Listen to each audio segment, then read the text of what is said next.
तो दोस्तों आज हम फिर से आपके लिए लेकर आए हैं देश दुनिया की सभी ताजा बड़ी खबरें। फटाफट एक एक कर विस्तार से आज आपको बताएंगे, तो वीडियो को अंत तक जरूर देखें। दोस्तों वीडियो बनाने में हमें काफी मेहनत लगी है, तो वीडियो को दिल से लाइक कर दीजिए। दोस्तों पहली खबर में आपको बता दें कि कर्नाटक में हिजाब को लेकर अल्लाह अकबर का नारा लगाने वाली मुस्कान खान का महाराष्ट्र के औरंगाबाद में हुआ सम्मान अंधभक्तों को झटका।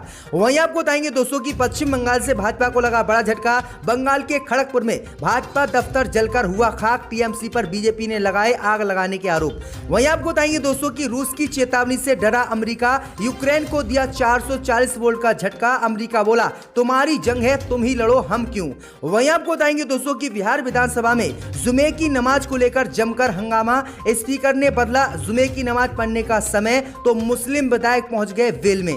वहीं आपको बताएंगे दोस्तों की उत्तर प्रदेश में भाजपा की जीत पर बोले राकेश टिकैत, जनता का फैसला सर्वोपरि, उम्मीद है कि योगी किसानों के लिए करेंगे काम। वहीं आपको बताएंगे दोस्तों की पांचों राज्य में हार के बाद गुलाम नबी आजाद के घर पर G23 नेताओं की बैठक, फिर से कांग्रेस में उठी सुधार की मांग। तो दोस्तों सभी खबरों को आपको एक एक कर बताने वाले हैं। वीडियो को लाइक कर चैनल को सब्सक्राइब कर दें और हमें कमेंट में बताएं कि आपके जिले किस राज्य से हमारी खबरों को देख रहे हैं। इसी बीच पर तो दोस्तों अगली खबर की ओर, तो कर्नाटक में हिजाब को लेकर अल्लाह अकबर का नारा लगाने वाली मुस्कान खान का महाराष्ट्र में हुआ सम्मान, भाजपाइयों को झटका। जय दोस्तों आपको बता दें कि कर्नाटक में हिजाब विवाद को लेकर अल्लाह अकबर का नारा लाकर चर्चा में आई मुस्कान खान का औरंगाबाद में सम्मान किया गया है। वहीं आपको बता दें कि इस सम्मान का बीजेपी कार्यकर्ताओं ने विरोध किया है। दरअसल आपको बता दें कि यह सम्मान भारत रत्न डॉक्टर बाबा साहेब भीमराव अंबेडकर के पोते प्रकाश अंबेडकर की पार्टी बहुजन वंचित अखाड़ी ने किया है। दरअसल आपको बता दें कि जैसे ही बहुजन समाज पार्टी ने यह ऐलान किया, उसके बाद बीजेपी कार्यकर्ताओं ने बाबा साहब भीमराव अंबेडकर के पोते प्रकाश अंबेडकर को चेतावनी दे दी कि अगर आपने कोई कार्यक्रम यहां पर किया तो हम इसका विरोध करेंगे। वहीं आपको बता दें कि इस मामले को लेकर वंचित बहुजन अखाड़ी और बीजेपी आमने सामने महाराष्ट्र में आ गई है। वंचित बहुजन अखाड़ी के प्रमुख प्रकाश अंबेडकर की ओर से कर्नाटक की हिजाबधारी बेबी मुस्कान खान का 14 मार्च के दिन सम्मान किया जाएगा। सिटी प्रेसिडेंट संजय केनकर ने चेतावनी दी है कि अगर मुस्कान खान को सम्मानित करने के लिए समारोह महाराष्ट्र में किया गया तो उनके कार्यकर्ता सड़कों पर उतरेंगे और बीजेपी कार्यकर्ता किसी भी कीमत पर मुस्कान खान का सम्मान नहीं होने देंगे। तो ये बड़ी अपडेट आई दोस्तों कि बाबा साहब भीमराव अंबेडकर के पोते इनको सम्मानित करना चाहते, लेकिन भाजपा के कार्यकर्ता किस तरह से एक मुस्लिम लड़की का विरोध कर रहे हैं। तो आपकी क्या राय इस खबर में हमें कमेंट में जरूर बताएं। तो दोस्तों अगली खबर की ओर, तो पश्चिम बंगाल में भाजपा को लगा बड़ा झटका। खड़गपुर में भाजपा दफ्तर जलकर हुआ खाक। जी दोस्तों आपको बता दें ये बड़ी खबर सामने निकल कर आई दोस्तों की उत्तर प्रदेश विधानसभा चुनाव के साथ साथ पश्चिम बंगाल से भाजपा को आज बड़ा झटका लगा है। पश्चिम बंगाल के खड़गपुर में भाजपा दफ्तर जलकर खाक हो गया है। वहीं आपको बता दें कि भाजपा दफ्तर जलकर खाक होने पर बीजेपी के पूर्व नेता ने टीएमसी पर गंभीर आरोप लगाए हैं। टीएमसी पर भाजपा ने आरोप लगाए हैं कि पांचों राज्य के विधानसभा चुनाव में 4 राज्य में बीजेपी जीत गई है और इसी बौखलाहट से ममता बनर्जी के जो अनुयायी हैं, उनके कार्यकर्ता हैं, उन्होंने बंगाल में बीजेपी के दफ्तर को आग लगाई है। मैं आपको बता दें कि ममता बनर्जी पर गंभीर आरोप लगाते हुए बीजेपी ने आगे कहा है कि ममता बनर्जी उत्तर प्रदेश में भी भाजपा के खिलाफ वोट मांगने गई थी, लेकिन वहां पर भी बीजेपी की सरकार बन गई और इसी से ममता बनर्जी नाराज हैं और उनके कार्यकर्ता बंगाल में इसका हमारे दफ्तरों को जला जाकर बदला ले रहे। तो ये बड़ी अपडेट आ रही, भाजपा ने ये गंभीर आरोप लगाए। तो दोस्तों अगली खबर की ओर, तो जेएनयू छात्र शर्जिल इमाम मामले में दिल्ली सरकार को नोटिस। हाईकोर्ट बोला 2 सप्ताह के अंदर पेश करें सभी दस्तावेज।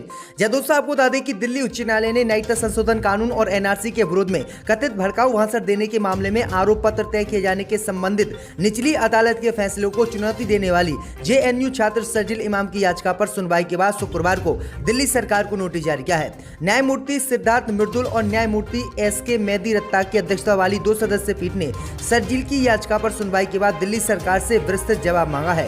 पीठ ने दिल्ली सरकार को संबंधित मामले में सभी प्रासंगिक दस्तावेज न्यायालय के समक्ष प्रस्तुत करने के लिए 2 सप्ताह का समय दिया है। मामले की अगली सुनवाई के लिए 26 मई की तिथि मुकर्रर की गई है। शर्जिल के वकील अहमद इब्राहिम ने न्यायालय से कहा था कि निचली अदालत इस बात की तस्तगीत करने में पूरी तरह से विफल रही है कि हिंसा के लिए उकसाने या हिंसा के आह्वान को लेकर किसी भाषण को गैर कानूनी गतिविधियां एवं रोकथाम अधिनियम की धारा 124 से और 13 के तहत किसी भी अपराधी के लिए जिम्मेदार नहीं ठहरा जा सकता। तो ये बड़ी अपडेट आ रही है। अब दिल्ली सरकार देखते हैं क्या मामला जो है कोर्ट में बताती है शर्जिल इमाम को। इसी बीच पर तो दोस्तों अगली खबर की ओर, तो ओम प्रकाश राजभर ने मायावती पर फोड़ा हार का ठीकरा। कहा हमारे 6 विधायक जीते, वीएसपी से बड़ी पार्टी हो गई है सुबह सपा। जय दोस्तों आपको बता दें कि यूपी चुनाव में हार होने पर सुहेलदेव भारतीय समाज पार्टी के राष्ट्रीय अध्यक्ष ओम प्रकाश राजभर ने बसपा सुप्रीमो मायावती पर इसका ठीकरा फोड़ा है।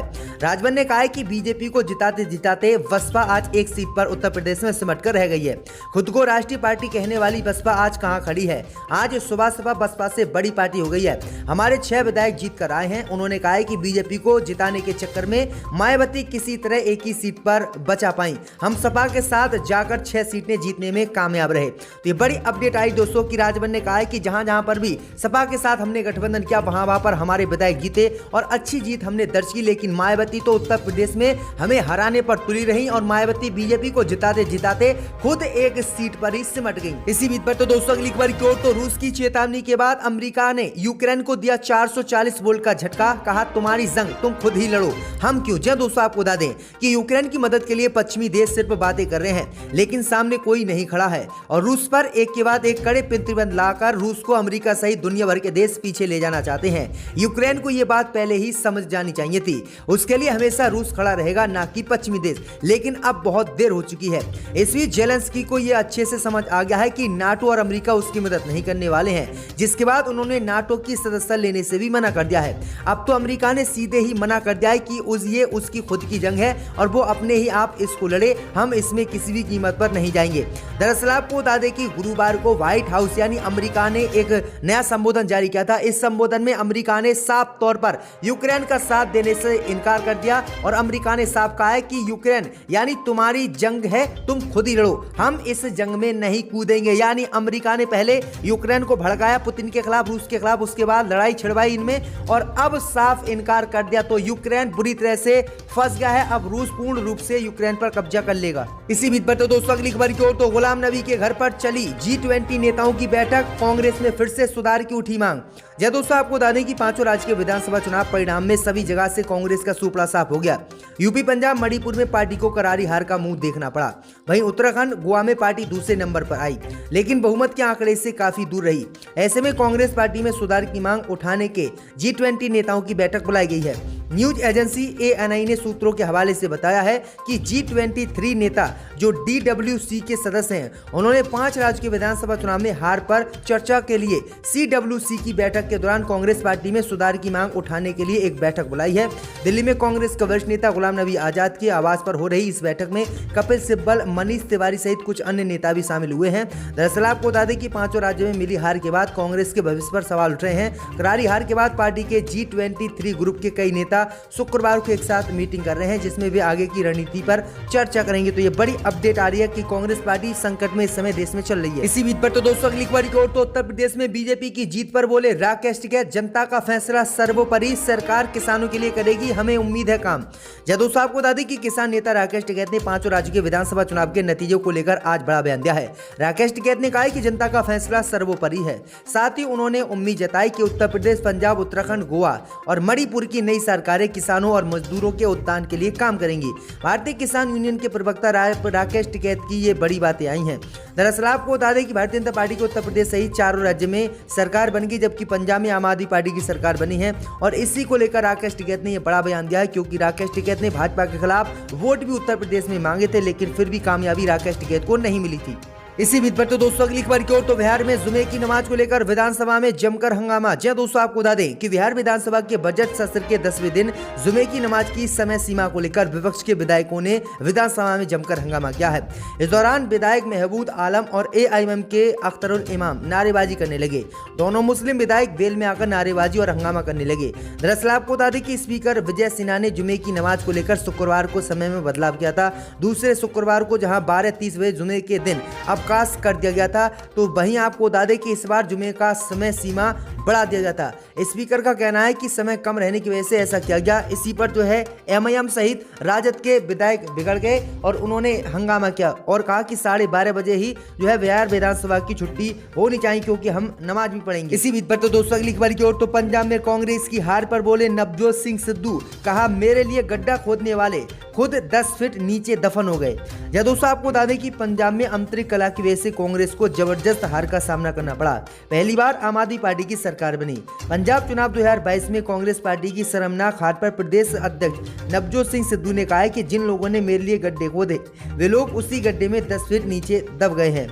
जो बात बीत गई वो जाने दो। लोगों ने बदलाव के लिए आम आदमी पार्टी को वोट दिया है, मैं उन्हें बधाई देता हूँ। नए बीज बोने हैं, चिंता नहीं बल्कि चिंतन करना चाहिए।